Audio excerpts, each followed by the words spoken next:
Bharat express देख रहे हैं आप। मैं हूं आपके साथ आकांक्षा त्रिपाठी।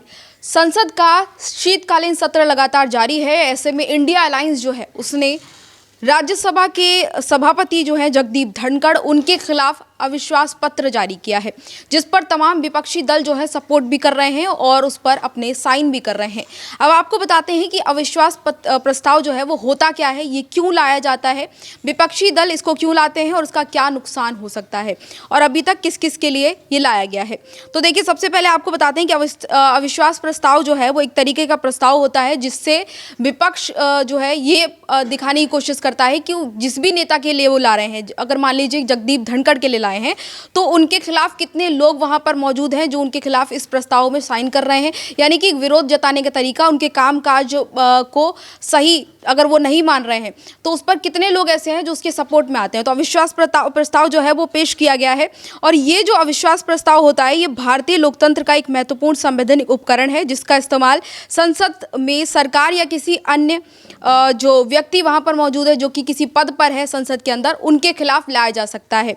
जब ये प्रस्ताव लाया जाता है तो इसका उद्देश्य नेता या सरकार की कार्यशैली पर सवाल खड़ा करना होता है और ये बताना होता है कि तमाम जो विपक्षी नेता हैं वो उनके कामकाज से, उनके तरीके से खुश नहीं है या फिर वो गलत कुछ कर रहे हैं।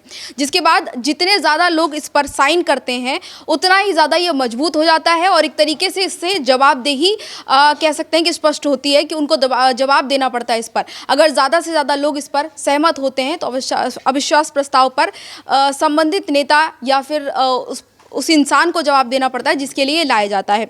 ऐसे में जो सबसे बड़ा पद जो होता है जिसके लिए ये लाया जा सकता है वो होता है प्रधानमंत्री का। उसके साथ ही राज्यसभा और इसके साथ ही लोकसभा में जो मेंबर्स हैं उनके लिए भी अविश्वास प्रस्ताव पारित किया जा सकता है, जिसमें तमाम जो विपक्षी नेता हैं वो सपोर्ट करते हैं या नहीं करते हैं, इसके ऊपर डिपेंड करता है कि उसका कितना असर होने वाला है। तो इस बार जो है अविश्वास प्रस्ताव जगदीप धनखड़ के लिए लाया गया है और राज्यसभा के सभापति जो है वो उनके कामकाज को लेकर विपक्ष उनसे काफ़ी नाराज़ है। विपक्ष को लग रहा है कि वो बाधा बनने की कोशिश कर रहे हैं, जो कि संविधान के लिए बिल्कुल भी ठीक नहीं है। यही वजह है कि इंडिया गठबंधन के जो तमाम नेता हैं उन्होंने अविश्वास प्रस्ताव लाया है, जिस पर कई नेताओं ने, तमाम जो विपक्षी नेता हैं उन्होंने सपोर्ट भी किया है। और आपको बता दें कि अगस्त में ही संसद के मानसून सत्र के दौरान विपक्ष ने सभापति के खिलाफ हस्ताक्षर अभियान भी चलाया था, लेकिन उस समय जो है कार्रवाई नहीं करने का फैसला लिया गया था। लेकिन एक बार फिर अभी जो है अविश्वास प्रस्ताव जारी किया गया है जिस पर सपोर्ट भी मिल रहा है। हालांकि इसको किस तरीके से आप देखते हैं और आपको क्या लगता है कि क्या विपक्ष की तरफ से जारी किया गया या अविश्वास प्रस्ताव बिल्कुल ठीक है? अगर आप संसद की कार्रवाई देखते हैं तो आपको क्या लगता है कि क्या वाकई वो संविधान के लिए रुकावट बन रहे हैं या फिर संसद की कार्रवाई को सही तरीके से नहीं कर रहे हैं?